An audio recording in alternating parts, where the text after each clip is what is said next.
قل إنما أنا بشر مثلكم يوحى إلي أنما إلهكم إله واحد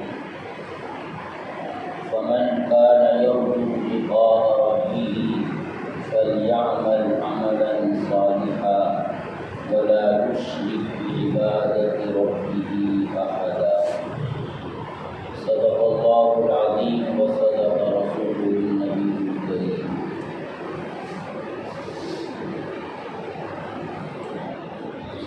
یہ سورہ کہف کی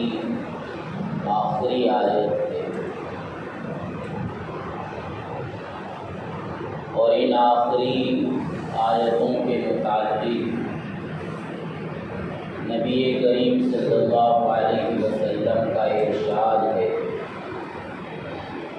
من قرأ اواخر سورۃ الکہف عصم من فتنۃ المسیح الدجال،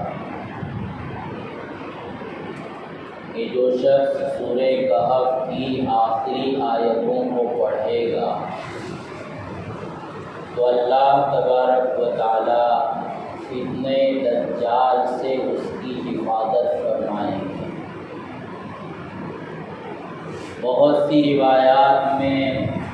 آخری آیتوں کے بجائے ابتدائی آیات کا تذکرہ ہے کہ جو شخص سورہ کہف کی ابتدائی 10 آیتوں کو پڑھے گا، حفظ کرے گا، اس میں غور و فکر کرے گا تو اللہ تبارک و تعالی دجال کے فتنے سے اس کی حفاظت فرمائیں گے۔ اس کا مطلب یہ ہے کہ سورہ کہف کو فتنے دجال سے حفاظت میں کوئی خاص دخل ہے۔ فتنہ دجال یہ دنیا کا اہل حق کے لیے سب سے عظیم فتنہ ہوگا۔ نبی کریم صلی اللہ علیہ وسلم نے فرمایا، ما من خلق آدم الى قیام الساعۃ فتنۃ اکبر من فتنۃ الدجال، کہ آدم کی پیدائش سے لے کر قیامت کے قائم ہونے تک فتنہ دجال سے زیادہ بڑا دنیا میں کوئی فتنہ نہیں ہوگا۔ فتنے کا لفظ جب ہم قرآن اور سنت کے حوالے سے بولتے ہیں تو اس کا مطلب ہوتا ہے دینی آزمائش، کہ اہل حق کو، اہل ایمان کو، مسلمانوں کو اپنے دین کی وجہ سے اور اپنے ایمان کی وجہ سے طرح طرح کی آزمائش میں مبتلا کیا جائے گا۔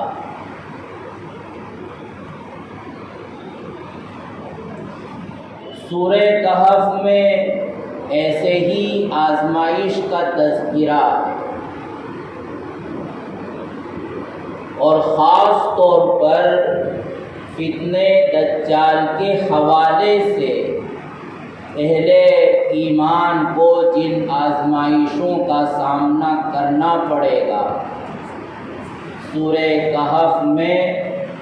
واقعات کے ذریعے اشاروں کی زبان میں ان کے اسباب کو بھی بیان کیا گیا، اور ان اسباب کو بیان کرنے کے ساتھ ساتھ اس فتنے سے نکلنے کے راستوں کو اور ان فتنوں سے بچنے کے سلسلے میں ہدایات بھی ذکر کی گئی۔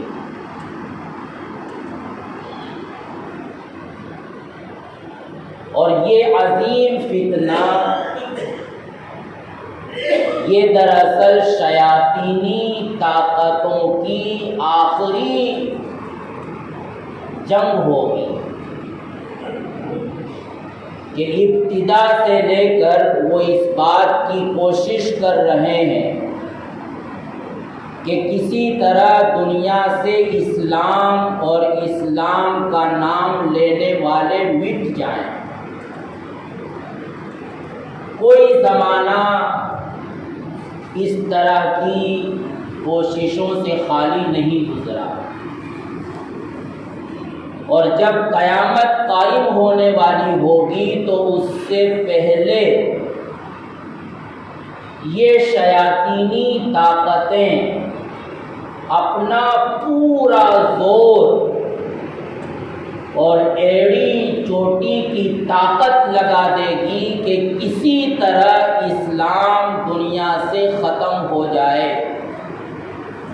اور مسلمان نام کی کوئی قوم اس دنیا میں باقی نہ رہے۔ اس کی ایک چھوٹی سی نظیر نبی کریم صلی اللہ علیہ وسلم کے دور میں بھی گزری۔ جب سے نبی کریم صلی اللہ علیہ وسلم نے مکہ المکرمہ میں اپنے نبی اور رسول ہونے کا اعلان فرمایا تھا، اسی وقت سے آپ کے خلاف آواز اٹھنا شروع ہو گئی تھی، اور یہ آوازیں مستقل بڑھتی رہیں، اور طرح طرح سے اللہ کے رسول کو اور آپ صلی اللہ علیہ وسلم کے اصحاب کو ڈرانے، دھمکانے، دبانے کی کوشش مسلسل ان کی طرف سے ہوتی رہی، اور یہ کوششیں انتہا کو پہنچ گئی، حتیٰ کہ نبی کریم صلی اللہ علیہ وسلم کو اور صحابہ کو مکہ المکرمہ چھوڑ کر جانا پڑا، اور آپ کے اصحاب کے چلے جانے کے باوجود ان کی کوششیں ختم نہیں ہوئی۔ انہوں نے بالکل اپنا آخری زور صرف کیا، جس کے نتیجے میں غزوہ بدر پیش آیا۔ غزوہ بدر جب پیش آیا تو نبی کریم صلی اللہ علیہ وسلم نے اب اللہ تبارک و تعالیٰ سے دعا فرمائی، اور اس دعا میں آپ نے ایک جملہ یہاں تک کہہ دیا تھا، اللہم ان تہلک ہذہ العصابہ لن تعبد فی الارض ابدا، کہ اللہ یہ ایک چھوٹی سی جماعت ہے جو تیری زمین پر تیرا نام لے رہی ہے، یہ جماعت بھی اگر ہلاک اور برباد ہو گئی تو نظر یہ آ رہا ہے کہ پھر اس زمین پر تیری عبادت کرنے والا کوئی باقی نہیں رہے گا۔ اس سے اندازہ لگایا جا سکتا ہے کہ کتنا پریشر تھا، اور مکہ والوں نے، قبیلے قریش نے گویا اپنی پوری طاقت جھونک کر رکھ دی تھی کہ اب تو کسی بھی طرح ان کا خاتمہ ہو جائے گا، لیکن اللہ تبارک و تعالیٰ نے ان کی امیدوں کے خلاف ان کو ایسی شکست دی کہ اس کے بعد وہ کبھی بھی اٹھ نہیں سکے۔ تو لگتا ایسا ہے واللہ اعلم کہ جیسے نبی کریم صلی اللہ علیہ وسلم کے دور میں کفار کی طرف سے پورے زور و شور کے ساتھ اور اپنی پوری طاقت کے ساتھ اہل اسلام پر حملہ کیا گیا اور پھر نبی کریم صلی اللہ علیہ وسلم اور صحابہ کے ایمان کی برکت سے ان کو ایسی منہ کی کھانی پڑی کہ دوبارہ وہ اٹھ نہ سکے، اور اس کے بعد مستقل اسلام پھیلتا رہا۔ تو ایسے ہی قرب قیامت میں اسلام مخالف طاقتوں کی طرف سے پوری جمعیت کے ساتھ مل کر اور ایڑی چوٹی کا زور صرف کر کے اہل اسلام کے خلاف جو طاقت نمودار ہوگی اسی کا نام ہے فتنہ دجال۔ اور یہ ایسا شدید فتنہ ہوگا کہ یہ عام امتی اس کا مقابلہ نہیں کر سکیں گے۔ اسی لیے اللہ تبارک و تعالی مہدی کو بھیجیں گے، اور مہدی بھی آخر نبی نہیں ہوں گے، اس لیے اس کے بعد اللہ تبارک و تعالی حضرت عیسیٰ علیہ السلام کو بھیجیں گے کہ جو اپنے وقت کے نبی تھے، اور اس نبی کی طاقت کے بعد یہ دجال کا فتنہ ختم ہوگا، اور یہ فتنہ ایسا ختم ہوگا کہ اس کے بعد کفر کا نام و نشان مٹ جائے، اور پوری دنیا میں اور دنیا کے چپے چپے پر اسلامی حکومت قائم ہوگی۔ لیکن یہ فتنہ جب شروع ہوگا تو یہ اہل ایمان کے لیے بہت بڑی آزمائش بنے گا، ایسی آزمائش بنے گا جس کا تذکرہ سورہ کہف کے غار والوں کے قصے میں اللہ تبارک و تعالیٰ نے بیان کیا۔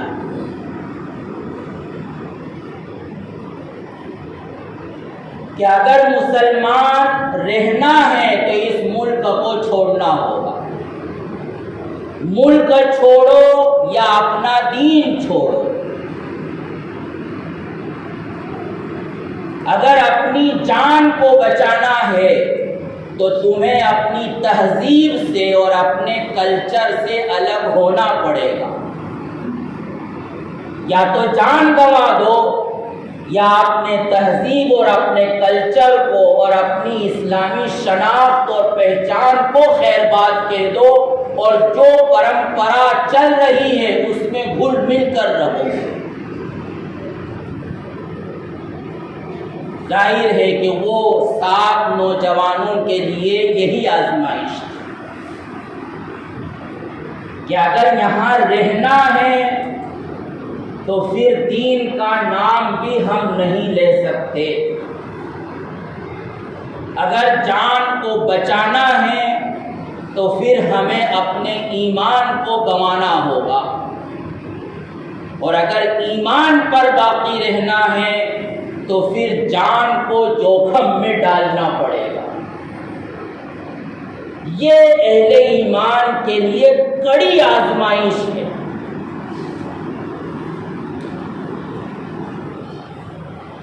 اور پھر اللہ تبارک و تعالیٰ نے سورہ کہف میں جو واقعات بیان کیے ہیں، باغ والے کا قصہ بیان کیا،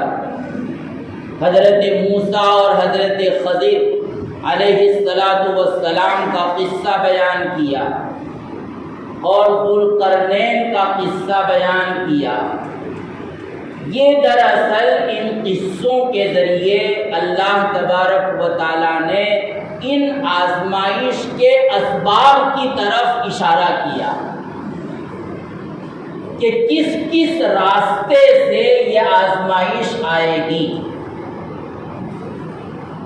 باغ والوں کا قصہ بیان کر کے غالباً یہ اشارہ ہے کہ یہ مادہ پرستی کی شکل میں آزمائش ہو،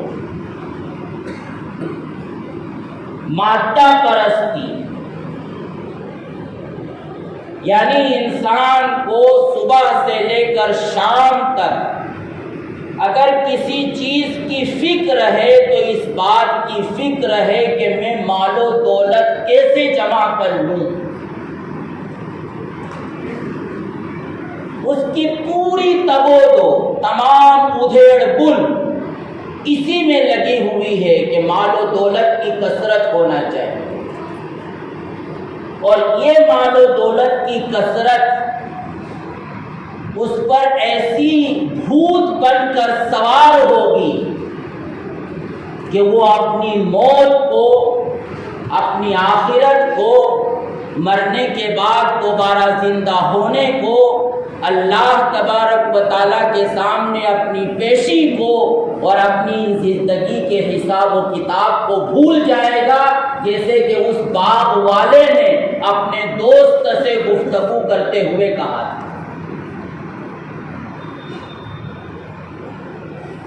اور اپنے اللہ پر اعتماد ہونے کے بجائے مال و دولت پر ایسا اعتماد ہوگا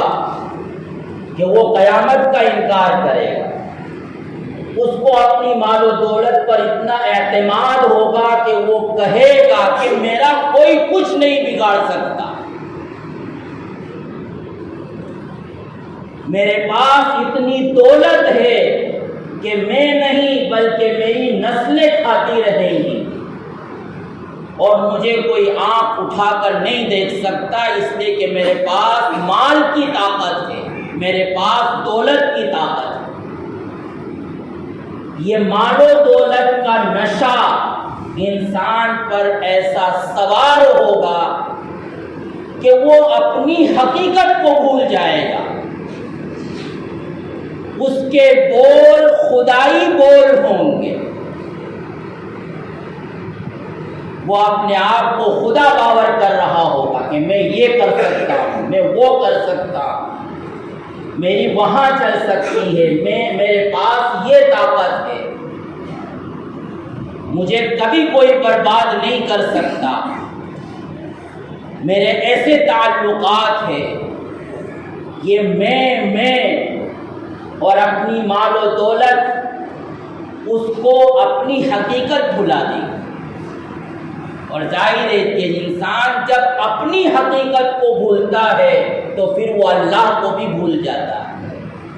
پھر وہ دنیا کی حقیقت کو بھی بھول جاتا ہے، پھر وہ اپنی آخرت کو، قیامت کو، موت کو، قبر کو، حشر کو، نشر کو، حساب کو، میزان کو،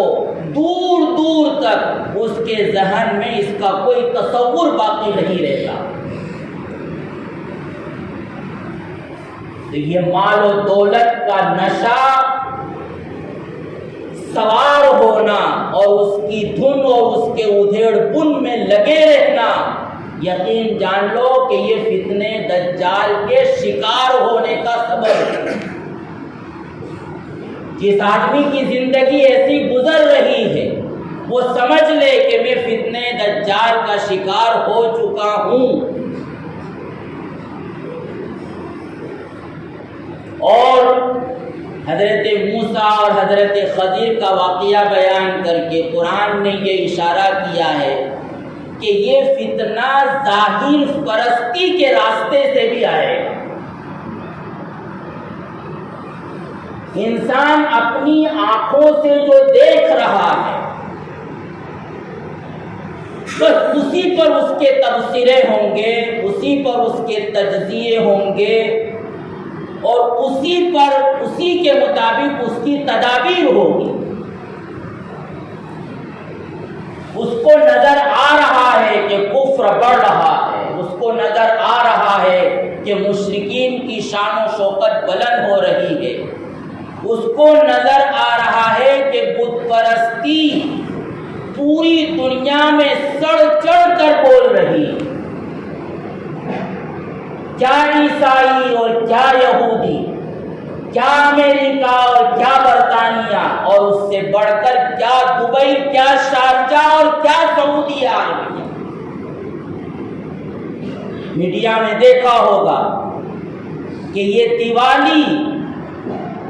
کہ جو ایک چھوٹی سی قوم کا اپنا ایک کلچر ہے، لیکن یہ بت پرستی اور یہ شرک آج اتنا چڑھ کر بول رہا ہے کہ امریکہ کے وائٹ ہاؤس میں بھی دیوالی منائی جا رہی ہے۔ برطانیہ کا صدر بھی گائے کی پوجا کر رہا ہے۔ سعودیہ عربیہ جیسے ملک میں وہاں بھی فیسٹیول دیوالی کے عنوان سے رقص و سرود کی محفلیں جم رہی ہیں، اور اسلامی ملک کا کہلانے والا بادشاہ اس کو کیا پڑی ہے کہ وہ ہندوستان کے وزیر اعظم کو دیوالی کی مبارکباد دے، لیکن وہ دے رہا۔ یہ ظاہر پرستی کو دیکھ کر مومن اپنے آپ میں شک میں مبتلا ہو جائے گا کہ یہ کیا، وہ یہ سمجھے گا کہ یہ کوئی چیز نہیں ہے ایمان، نعوذ باللہ، یہ کوئی چیز نہیں ہے اسلام۔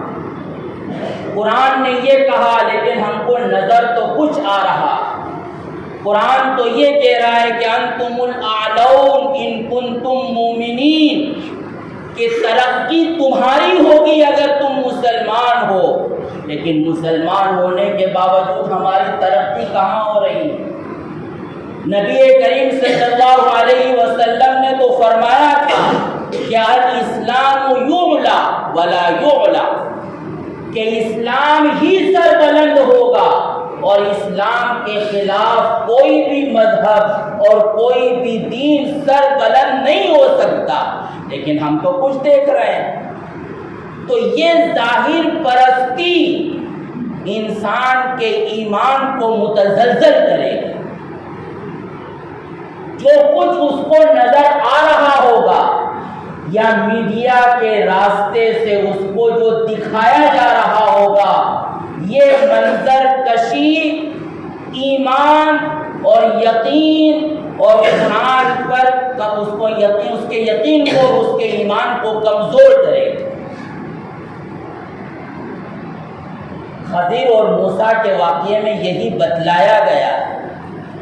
کہ ظاہر کچھ ہوتا ہے لیکن اس کے پیچھے اللہ کی حکمتیں اور مصلحتیں کچھ ہوتی ہیں۔ اگر تم ظاہر کو دیکھتے رہو گے اور قرآن کی طرف رجوع کر کے اللہ کے اسرار کو، اللہ کے بھیدوں کو، اللہ کی حکمتوں کو، اللہ کی مصلحتوں کو اور نظر نہ آنے والی تدابیر کو نہیں سوچو گے تو پھر یہ سمجھ لو کہ تم فتنہ دجال کا شکار ہو چکے ہو۔ اور ذوالقرنین کے واقعے کو ذکر کر کے یہ اشارہ کیا کہ فتنہ دجال میں مبتلا ہونے کا ایک سبب وہ اقتدار اور حکومت اور کرسی بھی ہو، کہ اقتدار اور حکومت و کرسی اس کے حصول کے لیے انسان اپنے ایمان کو بیچے گا۔ بلکہ یوں کہہ سکتے ہیں ذوالقرنین نے جو کرشمے دکھلائے تو یہ کہا جا سکتا ہے کہ وہ سائنس اور ٹیکنالوجی کا فتنہ ہوگا۔ سائنس اور ٹیکنالوجی یہ انسان کے ایمان پر ڈاکہ ڈالے گی۔ جب وہ یہ دیکھے گا کہ سائنس اور ٹیکنالوجی تو اتنے عروج پر پہنچ چکی ہے کہ وہ ہواؤں کو بھی کنٹرول کر سکتی، موسموں کو بھی تبدیل کر سکتی، بارش نہ ہوتے ہوئے بھی مانسون بنا کر بارش برسا سکتی ہے، دنیا کے کونے میں بیٹھ کر دوسرے کونے میں ہونے والے واقعات کو ٹیکنالوجی دیکھ سکتی ہے، دنیا کے ایک سرے پر بیٹھ کر دنیا کے کونے میں ہونے والے واقعے کو اپنے کنٹرول میں لے سکتی ہے، تو پھر اللہ پر سے اس کا یقین ختم ہو جائے گا کہ اللہ کوئی چیز نہیں ہے، یہ تو سائنس کی طاقت ہے، یہ تو ٹیکنالوجی کی طاقت ہے۔ تو یہ سائنس اور ٹیکنالوجی کے راستے سے بھی انسان کا ایمان متزلزل ہوگا، اس کے یقین میں کمزوری آئے گی، حتیٰ کہ سائنس اور ٹیکنالوجی کی بنیاد پر الحاد پھیلے گا، ارتداد آئے گا۔ آج جو اتحاد پھیل رہا ہے وہ ریشنلزم کے راستے سے، عقل پرستی کے راستے سے، کیونکہ سائنس کی بنیاد مشاہدے پر ہے، ایبزرویشن پر سائنس کی بنیاد، یعنی سائنس اسی چیز کو مانتی ہے جو چیز نظر آ رہی ہے۔ تو اب آج کا اسٹوڈنٹ یہ پوچھتا ہے کہ اگر اللہ ہے تو وہ نظر کیوں نہیں آ رہا؟ میں تو اللہ کو اس وقت مانوں گا جب کہ میں اپنی آنکھوں سے اس کو دیکھوں۔ سائنس ہر چیز کا تجربہ کر کے بتلاتی ہے، تو انسان آج وہ دین کو تجربہ کر کے اپنانے کی کوشش کرتا ہے کہ تجربہ کرنے میں کامیاب ہو جاؤں گا تو سمجھوں گا کہ اللہ کے رسول نے جو فرمایا تھا وہ حق ہے، اور اگر تجربہ صحیح نہیں ہوتا، میرا فیل ہو جاتا ہے، تو میں سمجھوں گا کہ یہ غلط ہے۔ یہ سائنس اور ٹیکنالوجی کے راستے سے ارتداد اور الحاد آ رہا ہے۔ بہرحال یہ بڑی تفصیل ہے جو سورہ کہف میں اللہ تبارک و تعالیٰ نے بیان فرمائی ہے، اور اس تفصیل سے ایک بات تو صاف نکل کر سمجھ میں آتی ہے کہ مسلمانوں کی پستی کی بنیاد جیسا کہ بیان کیا جاتا ہے کہ یہ ہے کہ ان کے پاس مال و دولت کی کمی ہے، ان کے پاس بزنس نہیں ہے، ان کے پاس جاب نہیں ہے، یا اقتدار میں ان کی شمولیت کی کمی ہے کہ سیاست میں ان کی نمائندگی نہیں ہو رہی ہے، پارلیمنٹ میں نہیں ہے، اسمبلی میں کوئی بھی نہیں ہے، مارکیٹ میں کوئی طاقتور کوئی نہیں ہے جو اپنے بزنس کی بنیاد پر اپنی طاقت کا لوہا منوائے، سول سروسز میں مسلمانوں کی کمی ہے، فلاں محکمے میں مسلمان نہیں ہے، وہاں نہیں ہے، وہاں نہیں ہے، مسلمان پڑھے لکھے نہیں ہیں، یہ اسباب گنوائے جا رہے ہیں، اور جو کسی درجے میں سمجھدار طبقہ ہے تو وہ یہی کوشش کر رہا ہے کہ ان اسباب کو اختیار کرے۔ مسلمانوں کی اپنی پارٹی ہونا چاہیے، یہ ہو سکتا ہے آخری درجے کے اسباب ہوں، لیکن سورہ کہف ہمیں یہ بتلا رہی ہے کہ اس کا سب سے پہلا اور بنیادی سبب یہ ہوگا کہ یہ امت مسلمہ جس کام کے لیے مبعوث کی گئی تھی اس نے اپنی بنیادی ذمہ داریوں کو چھوڑ دیا ہو۔ جیسے ہر شخص کی بیماری کا علاج الگ ہوتا ہے، مجھے بخار آ جائے، آپ کو بخار آ جائے، فلاں کو بخار آ جائے، ضروری نہیں ہے کہ میرے لیے جو دوا کارگر ہو وہ اس کے لیے بھی ہو اور آپ کے لیے بھی ہو۔ ماہر ڈاکٹر تشخیص کرنے کے بعد میرے مزاج کے مطابق دوا تجویز کرے گا، اور فلاں کے لیے فلاں کے مزاج کے مطابق دوا تجویز کرے گا، اگرچہ بیماری بظاہر ایک ہے کہ مجھے بھی بخار ہے، فلاں کو بھی بخار ہے۔ ایسے ہی دوستو، امت مسلمہ کا اپنے ایمان اور اسلام کی وجہ سے دوسری قوموں کے مقابلے میں مزاج الگ ہے۔ ان قوموں کی ترقی کا جو راستہ ہے اس راستے سے امت مسلمہ کو کبھی بھی ترقی نہیں مل سکتی۔ ان قوموں کی اگر ترقی مال و دولت کی وجہ سے ہے، ان قوموں کی ترقی اگر سیاست میں نمائندگی کی وجہ سے ہے، ان قوموں کی ترقی اگر سول سروسز میں زیادتی کی وجہ سے ہے، ان قوموں کی ترقی اگر یہ پڑھ لکھنے کی وجہ سے ہے، کسی بھی وجہ سے ہے، تو کوئی ضروری نہیں ہے کہ امت مسلمہ بھی ان راستوں کو اختیار کرے تو وہ ترقی حاصل کرے گی۔ ہم دیکھ رہے ہیں چن چن کر نکالا جا رہا، پارلیمنٹ سے چن چن کر نکال دیا گیا، سول سروسز سے وہی مسلمان ہے جو مسلمان نہیں بلکہ لبرل بن کر باقی رہے، سیکولر دکھائے اپنے آپ کو تو وہ کسی محکمے میں رہ سکتا ہے، پارٹی نہیں ہے لیکن کسی درجے میں جو پارٹی مسلمانوں کی نمائندگی کرتی ہے تو اس پر بینڈ لگا دیا جاتا ہے۔ کسی درجے میں اگر مسلمان اپنی کوئی پراپرٹی رکھتا ہے یا مال و دولت کی طاقت رکھتا ہے، چن چن کر ان کو برباد کیا جا رہا۔ تو آخر کون سا راستہ ہے امت مسلمہ کے لیے کہ جو اس کو اس تنزلی سے نکالے اور اس بگاڑ اور فساد سے نکالے؟ یقین جانیے دوستو کہ اس کا بنیادی راستہ اور سب سے پہلا راستہ وہ یہ ہے کہ امت مسلمہ جس بنیاد پر مسلمان کہلاتی ہے، جس وجہ سے وہ اسلام کے ساتھ نسبت رکھتی ہے، دوبارہ ان نسبتوں کو اور ان نسبتوں کے تقاضوں کو مکمل طور پر اپنا لے، تو پھر امت مسلمہ کی ترقی کا راستہ شروع ہوگا۔ بہرحال اور بھی کچھ کہنا تھا، اللہ تعالی ہمیں عمل کی توفیق عطا فرمائے، صحیح سمجھ عطا فرمائے اور ہماری اور ہماری نسلوں کی ایمان کی حفاظت فرمائے، آمین۔ وآخر دعوانا الحمدللہ۔